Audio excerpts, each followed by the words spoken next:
So here now, Mark Thiessen, an American Enterprise Institute scholar and Fox News contributor. He recently wrote that President Trump should declare North Korea a ballistic no-fly zone, meaning that any attempt by the rogue regime will be met by a military strike. So will that happen?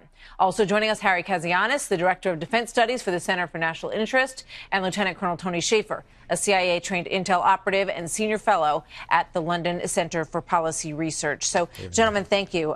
Great to have all of you with us tonight. Let me go straight across the line here and start with you, Mark. You believe that the president should respond to this militarily? Sure. Well, I mean, here as Trace just reported, the North Koreans now have a missile that could reach Washington, D.C. potentially. So this is getting real right now. If they are able to put a miniaturized nuclear warhead on that, then they have the capability of holding every American citizen, their own nuclear hostage. So we have to decide as a country, are we okay with Kim Jong-un being able to hold all of our children hostages to nuclear blackmail? And if we're not okay with that, then we have to figure out something to do about it. My proposal is simply that the President of the United States should stop the North's nuclear and ballistic missile testing by declaring that henceforth, the United States is going to enforce a ballistic missile no-fly zone over North Korea and a nuclear no-test zone. And that any time the North Koreans attempt to launch a ballistic missile, we're going to take it out. We might take it out with our missile defenses. We might take it out on the ground. If they try to take a nuclear test, we're going to take it out. And he should give them assurances that it'll be a limited strike, just like his strike in Syria was when the North Syrians violated the Obama red line and used chemical weapons. He just took out the base, but he didn't overthrow them. And give them that assurance that if they don't retaliate, that'll be it. But we can stop their testing, and I doubt that they would respond. Harry, you think that's a big mistake? Martha, I think that's a huge mistake, and let me tell you why. I think it's an innovative approach. I give Mark a lot of credit, and I read a lot of his stuff, and I agree with a lot of him on many things, but not this. Reason being is, let me pose a scenario. Let's say the North Koreans decide, for whatever reason, to test a nuclear weapon, and they test the weapon, it goes off, and then we fire a Tomahawk missile into that testing range. We know what can happen. That testing range could implode, and we could end up having radioactive fallout going through Seoul or Tokyo. We're talking about 25 million people in Seoul, another 35 million in Tokyo. So you know what I'd advocate? Let's keep the Trump approach going on North Korea. Let's continue containment, let's ratchet the sanctions up, and let's push North Korea to economic collapse. But let's not start opening up what could be the ultimate beehive. I just don't think that's the right way to go in this scenario. Well, it's pretty clear, and General Mattis touched on this in terms of the research and development that we're witnessing from North Korea, Tony, that they want to be able to have a thermonuclear warhead that could reach the United States. And once they have that, really nobody's going to be able to bother them in any way. So that's clearly their goal, right? Right. Well, good. Yeah, no, I agree. Now, I don't agree with both of you completely, but let me tell you kind of why I don't.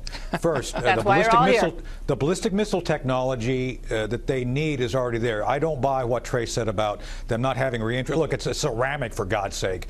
Ceramics aren't that difficult, so I think we have to assume that they can mount something to a rocket. With that said, I disagree that hitting one of these in orbit is going to cause all sorts of radioactive fallout. It's going to be minimal, especially when you consider reentry. But we're not there yet technically. So what Mark's saying may have merit, but we can't do it. We've got to make sure that if we decide to go down that path, we have to do something called brilliant pebbles, which I've talked to a number of members of Congress about, both Democrat and Republican. And by the way, Hawaii is not simply doing response drills. They're actually putting more things in place. I don't want to get into great detail, but there are things being done to protect Hawaii and our coast.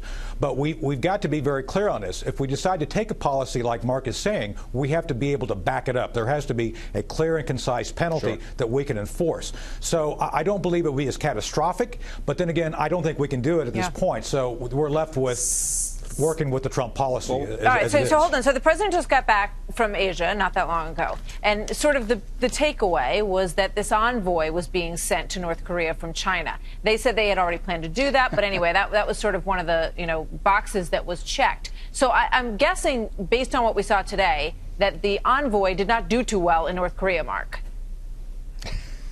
That's exactly right. I mean, this was a finger in the eye to both Beijing and to the United States, because just almost as soon as the door hit this guy in the rear end on the way out of North Korea, they've launched a ballistic missile. So what's clear here is that diplomacy is not going to work. So we need some sort of coercion to get them to do it. I agree with Colonel Schaefer that our ballistic missile technology isn't where it ought to be, because for the last 3 decades the Democrats have been busy gutting ballistic missile defense. Any Democrat who's upset about Harry, North Korea quickly, and then Tony. should be looking at themselves. Okay, Harry. You know, Martha, I think I'm just saying that you don't have to hit it in the air. You can take out a site on the ground. Well, you know what? I want to take the long view here. No matter what policy you want, whether you want a military option, whether you want containment, know this: the North Koreans are going to continue to test missiles, and come February, when we have the Olympics in South Korea, 60 miles from the North Korean border, we need to really have our game prepared, because this is only going to get worse. All right, quick thought from Tony to close. Well, look, nothing happened while the president was in the Pacific. I think that tells me that they're taking his presence and our position very seriously. This didn't happen while he was there. The North Koreans did this when the Chinese left to poke them in the eye. That's the key. We need to leverage China in such a way to make them accountable, because we're here not only because of the bad policies of the past 2 White Houses not developing nuclear counter technology, but because the North Koreans have been allowed to do this by the Chinese. I would argue, Martha, we got to go after the Chinese and threaten their most favored nation trade status as something that they must be afraid that will enforce. And all good ideas. They didn't do it. To be on the table. Thank you very much, gentlemen. Good to see all of you tonight. Thank you. Thanks for having us. Thanks.